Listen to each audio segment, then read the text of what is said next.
हमारे साथ हैं दिल्ली के सेंट स्टीफेंस कॉलेज की टॉपर, लंदन की ऑक्सफोर्ड यूनिवर्सिटी से डबल मास्टर्स की डिग्री, और उसके बाद दिल्ली की सबसे ज़्यादा पढ़ी लिखी मुख्यमंत्री बनने वाली आतिशी जी। बहुत स्वागत है मैम आपका। दिल्ली की मुख्यमंत्री, और जैसा मैंने कहा कि सबसे ज़्यादा पढ़ी लिखी मुख्यमंत्री कितने घंटे काम करते हैं? ये आजकल ना फैशन हो गया है ये वाला कि कितने घंटे आप काम करते हैं। एक्चुअली लार्सन एंड टर्बो के जो चेयरमैन है उनके 90 घंटे काम करने वाले बयान पर, और फिर नारायण मूर्ति देश के इतने बड़े इंडस्ट्रियलिस्ट हैं, वो कह चुके हैं कि 70 घंटे काम करना चाहिए। तो ये देखिए, मुझे ये लगता है, मैं ये मानती हूँ, हो सकता है मैं दिन में 12 घंटे काम करती हूँ, हो सकता है मैं दिन में 14 घंटे काम करती हूँ। मैं ये मानती हूँ कि कितने घंटे काम किया ये इम्पोर्टेंट नहीं है। इम्पॉर्टेंट ये है आपने दिल्ली के लोगों को क्या डिलीवर किया। अगर आप 6 घंटे काम करके डिलीवर कर सकते हैं, आप 6 घंटे काम करिए। आपको अगर डिलीवर करने के लिए 12 घंटे काम करने की जरूरत है तो आप 12 घंटे काम करिए। मैं 16 घंटे काम करके भी दिल्ली वालों को 24 घंटे बिजली ना दे पाऊं, सस्ती बिजली ना दे पाऊं, अच्छे स्कूल ना दे पाऊं, अच्छे कॉलेज ना दे पाऊं, युवाओं को नौकरियां ना दे पाऊं, तो फिर जो आजकल सुनने में आता है कि हमारे कुछ नेता 16 घंटे 18 घंटे 20 घंटे काम करते हैं, इतने घंटे काम करने का कोई फायदा नहीं है। नैरेटिव ये भी हमें डिलीवर करना होगा। नहीं, एक नैरेटिव ये भी आतिशी भाई, पॉलिटिक्स में भी एक कंपटीशन है, सीट के लिहाज से और बाकी और तमाम लिहाज से भी, वोट शेयर के लिहाज से। तो प्रधानमंत्री मोदी के बारे में कहा जाता है कि 24/7 काम करते हैं, जब से प्राइम मिनिस्टर बने तब से एक भी छुट्टी नहीं ली। तो ये भी एक नैरेटिव है। देखिए, मैं तो ये कहूंगी कि सवाल ये नहीं है कितने घंटे काम करते हैं, सवाल ये है कि आज हमारे देश में 42% ग्रेजुएट यूथ बेरोजगार क्यों है। सवाल ये है कि जब 2014 में इनकी सरकार बनी थी तब डॉलर शायद 63 रुपीस पे था, तब इनके सारे नेता कहते थे 40 पे लेके आ जाएंगे। आज मेरे ख्याल से कल सुबह का आंकड़ा $86 पे पहुंचा हुआ है, एट एन ऑल टाइम लो। आज आपके देश में आप हंगर इंडेक्स पे देखिए, भारत सबसे नीचे। ह्यूमन डेवलपमेंट इंडेक्स पे दुनिया भर के देशों में देखिए, भारत सबसे नीचे। तो 24 घंटे काम करके फायदा क्या हो गया जब आप युवाओं को नौकरी नहीं दे पा रहे, इकोनॉमी को नहीं बढ़ा पा रहे। इससे अच्छा कम काम करके एक्चुअली लोगों को नौकरी दे दें, अच्छी एजुकेशन दे दें, इंफ्रास्ट्रक्चर दे दें। तो मैं तो चाहूंगी कुछ घंटे कम काम करके इन यंग लोगों को कुछ डिलीवर कर दें। तो काम कम हो लेकिन डिलीवरी ज्यादा हो। अब उसी डिलीवरी पर मैं अगर आऊं तो दिल्ली में एक बेनिफिशियरी क्लास के चलते एक हिस्टोरिक विन 2015 में, and itself again historic win in 2020। अभी का चुनाव ये मुश्किल चुनाव है क्या? क्योंकि अपने ही बार को कॉम्पीट करना है, 67 सीटें 62 सीटें, मुश्किल चुनाव है इस बार। देखिए, हर चुनाव मुश्किल होता है, कोई भी चुनाव आसान नहीं होता। आप 2015 अगर आप ही अपने चैनल के आर्काइव्स उठा के देखिएगा और आप 2015 के आम आदमी पार्टी के नेताओं के इंटरव्यू देखिए, आप अपना 2020 के जो हम आम आदमी पार्टी के नेताओं के इंटरव्यू उठा के देखिए, तब भी आप यही सवाल पूछ रही होंगी कि ये चुनाव बहुत मुश्किल है। फाइनली चुनाव आसान या मुश्किल है कि नहीं है, ये इस बात पे मैं मानती हूँ डिपेंड करता है कि जहां से आप चुनाव लड़ रहे हैं। इनके यहाँ पे दिल्ली के लोग क्या आम आदमी पार्टी के अरविंद केजरीवाल जी के काम से खुश हैं या नहीं है?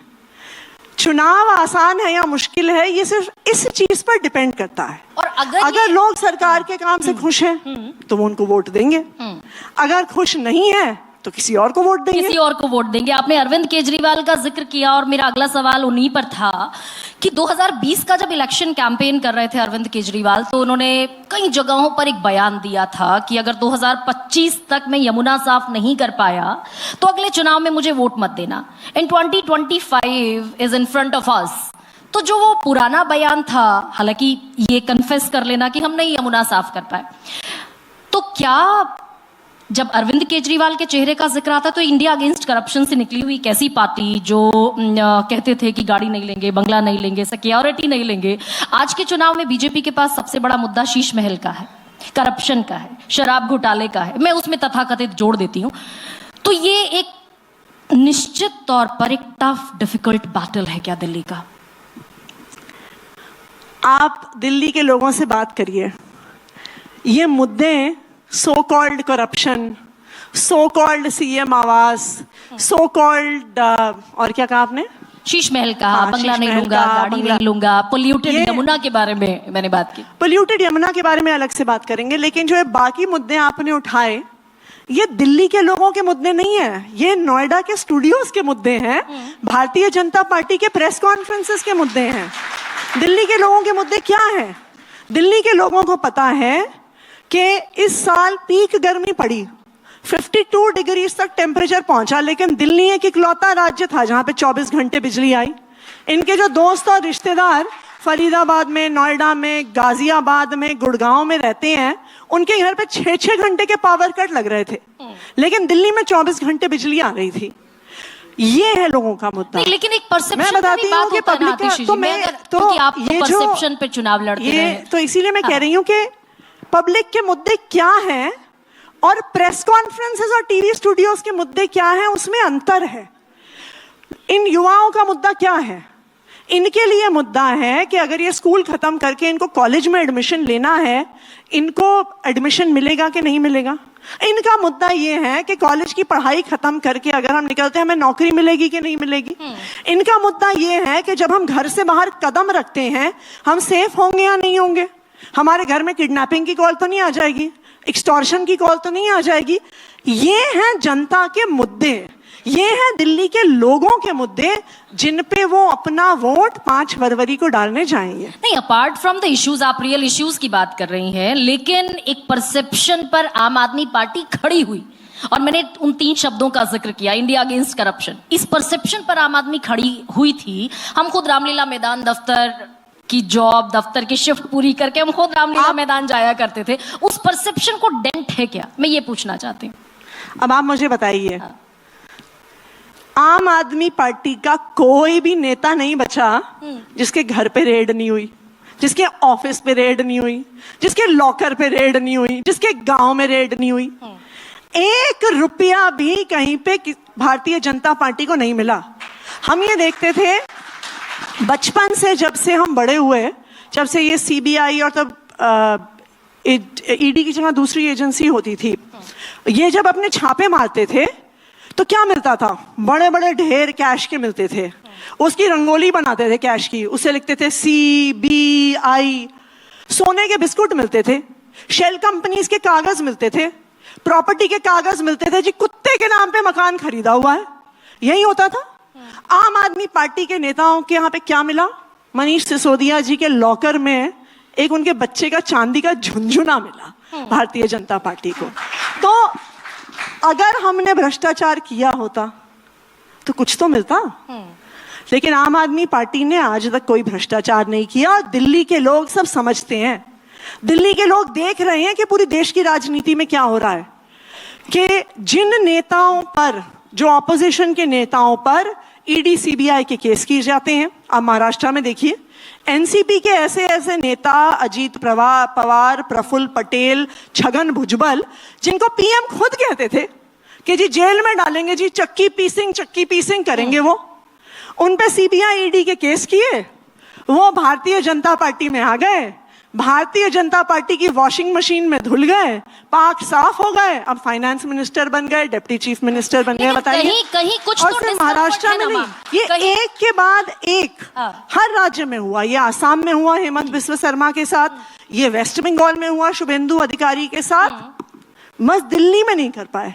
नहीं, लेकिन दिल्ली कहीं में भी कुछ डिस्कम्फर्ट है क्या, कहीं कुछ असहजता है क्या कि वो जो बॉक्सेस खाली थे वो एन चुनावी मौके पर आम आदमी पार्टी अपनी पॉलिटिकल स्ट्रैटेजी में शामिल कर रही है। भाई, महिला सम्मान 1000 रुपए देने का ऐलान बजट में हुआ, बाकायदा 2000 करोड़ का बजट एलोकेट हुआ, और मार्च से लेकर अप्रैल, मई, जून, जुलाई, अगस्त, सितंबर, अक्टूबर, नवंबर एंड दिसंबर, और दिसंबर में आकर आपने कहा कि भाई एडिशनल अब हम 2100 देंगे, लेकिन देंगे कब? जब चुनाव के बाद लौट कर आएंगे।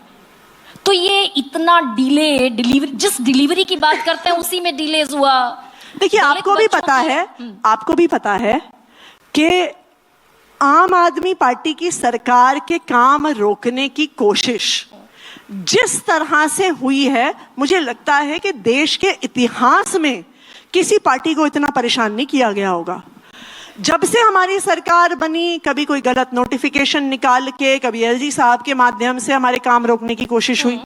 हमने लड़ के झगड़ के दिल्ली वालों के काम करवाए। तो आखिरकार जब कोई पॉलिसी सक्सीड नहीं हुई तो हमारे मंत्रियों को जेल में डालना शुरू कर दिया। ये भी एक नैरेटिव आम आदमी पार्टी ने बिल्डअप किया। क्या शीला दीक्षित का एक मैं पुराना इंटरव्यू सुन रही थी, उनसे यही पूछा गया कि भाई Delhi is not a complete state, पूर्ण राज्य नहीं है, तो ये मसला तो चलेगा, आधा हिस्सा एलजी को जाता है, आधा हिस्सा दिल्ली की चुनी हुई सरकार को जाता है। शीला दीक्षित ने कहा कि भाई ये सिचुएशन तो हमारे समय पर भी थी, अटल बिहारी वाजपेयी प्रधानमंत्री हुआ करते थे और every week we schedule a meeting with lieutenant governor. तो रिजॉल्व करनी होती है चीजें नैरेटिव बनाने के बजाय। तो ये भी एक नैरेटिव बिल्डअप किया गया। बिल्कुल भी नहीं। जब हमारी सरकार फरवरी 2015 में बनी, जो पावर शीला दीक्षित जी के पास होती थी, उस पावर को मई 2015 में हमारी सरकार से एमएचए ने, होम अफेयर्स ने छीन लिया, एक नोटिफिकेशन निकाल के कि अफसरों पर अब दिल्ली सरकार का कंट्रोल नहीं होगा, दिल्ली सरकार के अफसरों पे केंद्र सरकार का कंट्रोल होगा। 8 साल हमने सुप्रीम कोर्ट, हाई कोर्ट में, सुप्रीम कोर्ट में, कॉन्स्टिट्यूशन बेंच में इस लड़ाई को लड़ा और कोर्ट ने आदेश दिया कि ये ऑर्डर गलत था, गैर कानूनी था, गैर संवैधानिक था, और उन्होंने कहा कि ये सारी पावर चुनी हुई सरकार के पास होनी चाहिए और संविधान देता है। उसके बाद बीजेपी ने क्या किया? 8 साल की कानूनी लड़ाई के बाद 8 दिन के अंदर वो फिर से एक कानून लेके आ गए हमारी पावर छीनते हुए। तो देखिए बीजेपी ने कोई कसर नहीं छोड़ी। लेकिन मैं आपको ये भी बता दूं, दिल्ली वालों के लड़ने के लिए हमने भी कोई कसर नहीं छोड़ी है पिछले 10 साल में।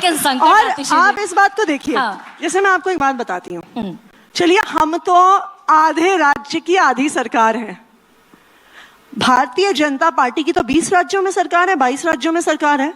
मैं चैलेंज देती हूँ उनको, वो कोई एक राज्य बता दें जहां पे वो 24/7 इलेक्ट्रिसिटी दे पाते हैं पूरी पावर होने के बाद। मैं उनको चैलेंज देती हूं कि वो कोई एक राज्य बता दें जहां पे सरकारी स्कूलों के नतीजे प्राइवेट स्कूलों से बेहतर आ रहे हैं। वो कोई एक राज्य बता दें जहां पे गवर्नमेंट स्कूल के बच्चे जेईई और नीट का एग्जाम क्लियर करके देश के बड़े बड़े इंजीनियरिंग कॉलेज, मेडिकल कॉलेज में एडमिशन ले रहे हैं। इन्होंने हमारी पावर छीनी, हमें रोकने की कोशिश करी, हमारे नेताओं को जेल में डाल दिया, लेकिन हम भी बहुत ढीठ हैं जी। दिल्ली के लोगों ने हमें चुन के भेजा है, उनका काम हम करके रहेंगे, नहीं, लेकिन आप ये बताइए, कितनी भी प्रताड़ना कर लें। आप ये बताइए, दिल्ली के पास एक लिटरेट मुख्यमंत्री है, पढ़ी लिखी, और सबसे ज्यादा पढ़ी लिखी, ये भी मैं एक एडिशनल एडजेक्टिव जोड़ देती हूँ, लेकिन वही मुख्यमंत्री जो संवैधानिक पद है दिल्ली के मुख्यमंत्री का, उसकी कुर्सी को खाली छोड़ती हैं और दूसरी कुर्सी पर बैठती हैं। ये तो डेमोक्रेटिकली इलेक्टेड मुख्यमंत्री का कॉन्स्टिट्यूशनल पोस्ट है। How it could be vacant? Delhi के मुख्यमंत्री का पद वैकेंट? दिल्ली के मुख्यमंत्री का पद वैकेंट नहीं है। दिल्ली की मुख्यमंत्री मैं हूँ, संविधान की मैंने शपथ ली है। से जो मुख्यमंत्री की कुर्सी है उसको खाली छोड़ा, ये बात हमें समझनी पड़ेगी कि दिल्ली के लोगों को भी पता है कि जो अरविंद केजरीवाल जी के साथ हुआ वो गलत हुआ। उनको भी पता है कि ऐसा ईमानदार नेता इस देश के इतिहास में कभी नहीं आया, लेकिन ये दिल्ली के लोगों के लिए काम किया।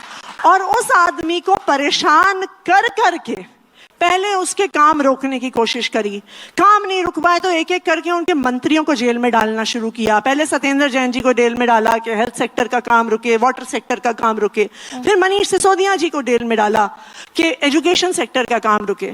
जब कुछ भी नहीं चला तो अरविंद केजरीवाल जी को खुद उठा के जेल में डाल दिया। अब आप देखिए, सुप्रीम कोर्ट ने जब अरविंद केजरीवाल जी की जमानत हुई 2014 में, सुप्रीम कोर्ट ने एक बारी पहले कहा था कि CBI is like a caged parrot. 2024 में फिर से सुप्रीम कोर्ट ने अरविंद केजरीवाल जी की गिरफ्तारी के बारे में ये कहा कि पिंजरे में बंद तोते की तरह हैं ये केंद्रीय जांच एजेंसियां, कि अरविंद केजरीवाल जी की गिरफ्तारी एक दुर्भावना के तहत हुई थी। आपने सोचा था आतिशी कि अरविंद केजरीवाल लौट कर आएंगे, और historically he was the first he was the first chief minister जो चीफ मिनिस्टर रहते हुए जेल गए, और इंटायरली उनके पीरियड में उन्होंने इस्तीफा नहीं दिया, जेल रहते हुए, जेल से बाहर आए और इस्तीफा दिया। आपने सोचा था कि वो रिजाइन करेंगे और आप दिल्ली की मुख्यमंत्री बनेंगी? ये सोचा था? Ever it was in your dream? नहीं, ये मैंने कभी नहीं सोचा था। मतलब मैं फ्रैंकली बताऊं तो अपेक्षा भी नहीं थी आपकी? मैं ये बताऊं तो हमारी नजर में दिल्ली का एक ही मुख्यमंत्री है और उसका नाम अरविंद केजरीवाल है, क्योंकि दिल्ली के लोग उनसे प्यार करते हैं। ये सच्चाई है। आप देखिए, जब अरविंद केजरीवाल जी, आप उनकी पदयात्राएं देखिए, वो जब इलाके में जाते हैं वो देखिए, बाकी सब जो नेता होते हैं उनमें लेयर्स ऑफ सिक्योरिटी होती हैं। पहले एक सिक्योरिटी वाला होता है, फिर रस्सी होती है, फिर एक और बैरिकेड होता है, और इतनी दूरी पे पब्लिक होती है। आप अरविंद केजरीवाल जी को देखिए, वो सड़क पे निकलते हैं, लोग उनको लिपटते हैं, बुजुर्ग महिलाएं उनको कंधे से, उनको हाथ से रोकती हैं। यहाँ पर मेरा एक छोटा सा कॉन्ट्राडिक्शन है मैम। यहाँ पर मेरा एक छोटा सा कॉन्ट्राडिक्शन है। There is a love and affection जो दिल्ली के लोगों का उनके प्रति है। नहीं, लेकिन जिस वीवीआईपी कल्चर का वो विरोध किया करते थे 2013 के रामलीला मैदान ग्राउंड में, उसके बाद जब मुख्यमंत्री बने तो मैं खुद उनकी प्रेस कॉन्फ्रेंसेस में, उनकी रैलीज में रही, और बाकायदा वीवीआईपीज के लिए अलग लेन होती थी। तो ये एक अलग सा बदलाव हुआ क्या? आप कभी आइए, आप कभी देखिए अरविंद केजरीवाल जी की पदयात्रा।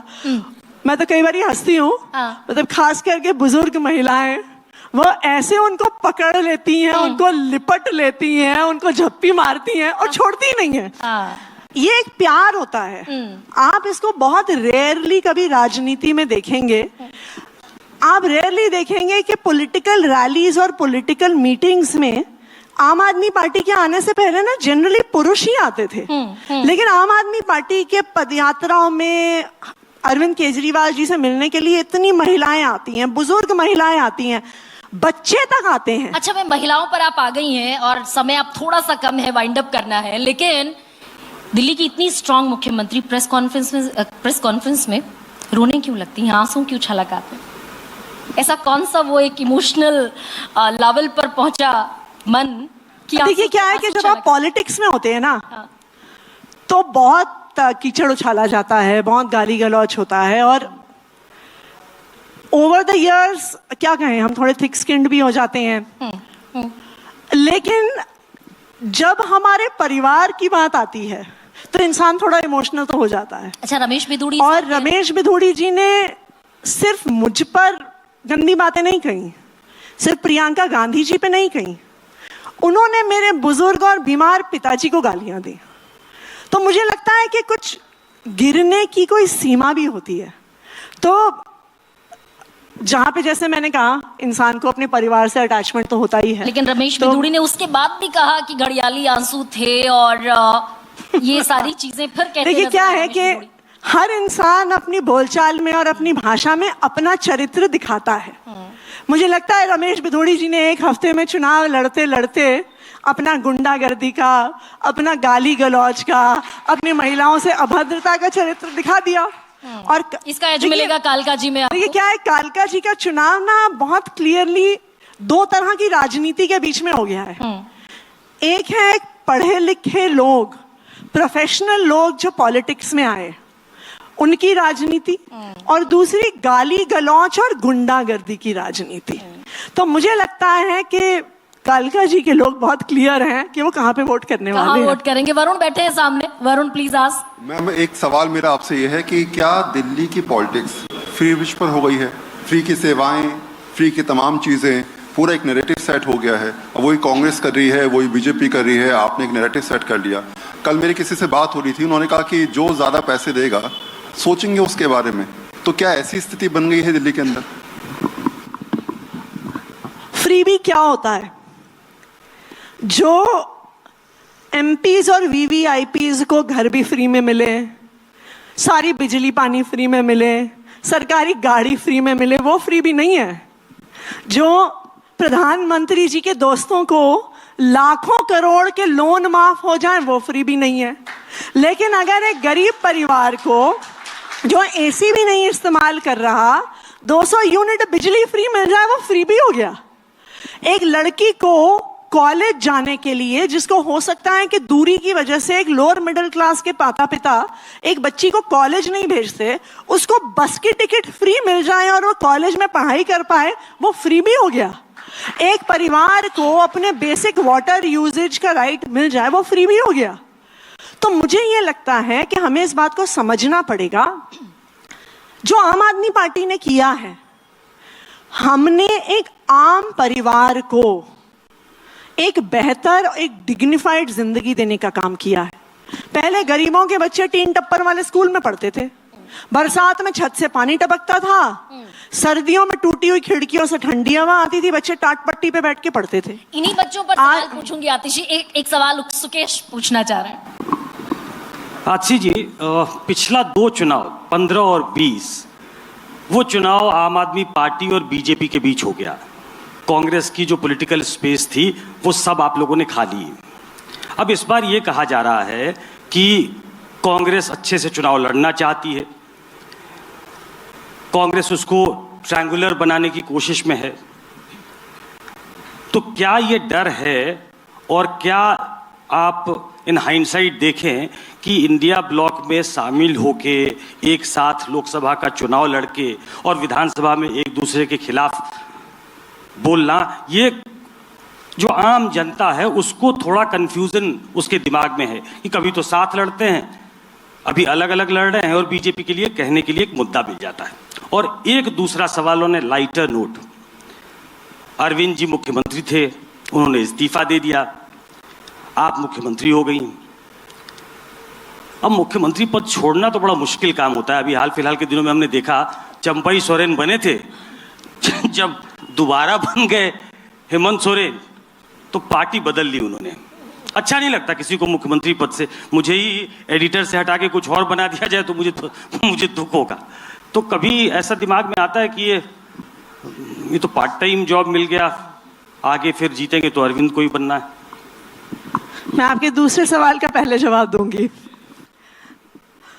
आप ये कह रहे हैं कि मुख्यमंत्री पद से हटना क्या खराब लगेगा, मैं तो आपको दूसरी बात कहूंगी। ये सिर्फ आम आदमी पार्टी में ही संभव था कि एक आम परिवार, एक मिडिल क्लास परिवार से आने वाली एक लड़की, जिसका कोई पॉलिटिकल बैकग्राउंड नहीं है, जिसके परिवार में कोई पैसे वाला नहीं है, जिसका कोई वोट बैंक नहीं है, जिसके पिताजी मंत्री नहीं है, जिसके नाना जी गवर्नर नहीं है, 2013 में जब ये पार्टी पहला चुनाव लड़ती है, मैं इस पार्टी की एक आम कार्यकर्ता थी। ये आम आदमी पार्टी में ही संभव है कि 10 साल में एक सामान्य परिवार की लड़की एक आम कार्यकर्ता से दिल्ली की मुख्यमंत्री बन जाए, ये किसी और पार्टी में संभव नहीं था।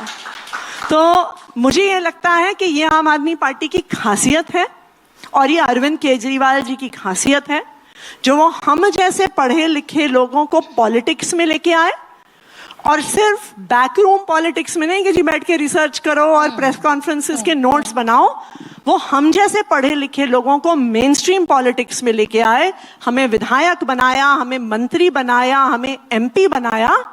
ये आम आदमी पार्टी की खासियत है।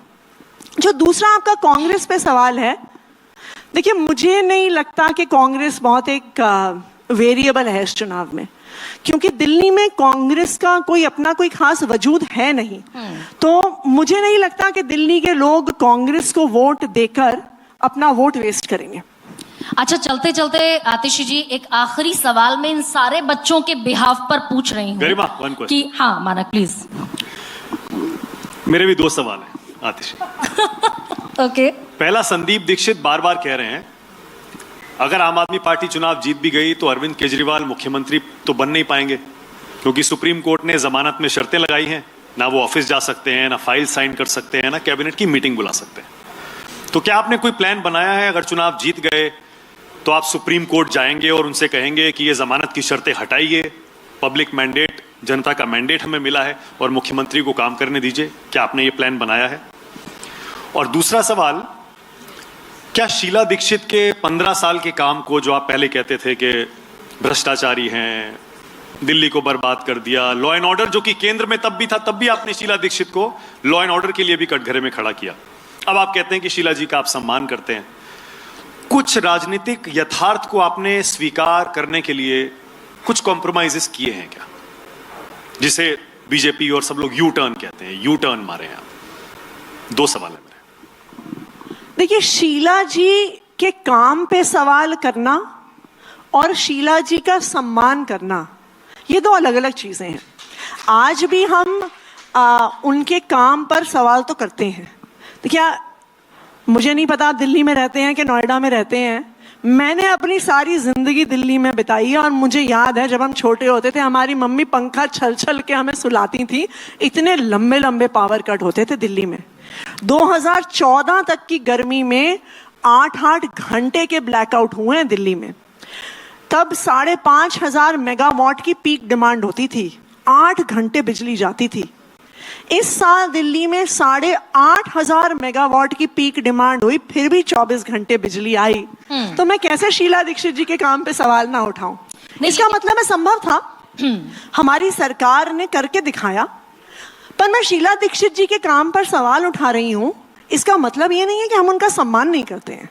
अच्छा, हम बिल्कुल उनका सम्मान करते हैं और मैं तो ये मानती हूँ हम अपने सब विपक्षी नेताओं के साथ सम्मान पूर्वक राजनीति करते हैं। मैं तो देखती हूँ, मैं तो वो इतनी गाली गलौज करते हैं, मैं अभी भी रमेश बिधूड़ी जी को जी कह के ही बुलाती हूँ, क्योंकि सबका अपना अपना एक डीएनए होता है। लेकिन मैं चलते चलते आतिशी जी एक आखिरी सवाल ये पूछती हूँ इन सारे बच्चों के बिहाफ पे, ये हमारी फ्यूचर जनरेशन है। अच्छा, छूट गया। हाँ, आपने कहा था कि अरविंद केजरीवाल जी पे बहुत शर्तें हैं। देखिए, 10 साल से अरविंद केजरीवाल जी के ऊपर शर्तें ही शर्तें हैं। इन शर्तों के बावजूद अरविंद केजरीवाल जी ने वो करके दिखा दिया है जो 20 साल में 25 साल में भारतीय जनता पार्टी की सरकारें नहीं कर पाई।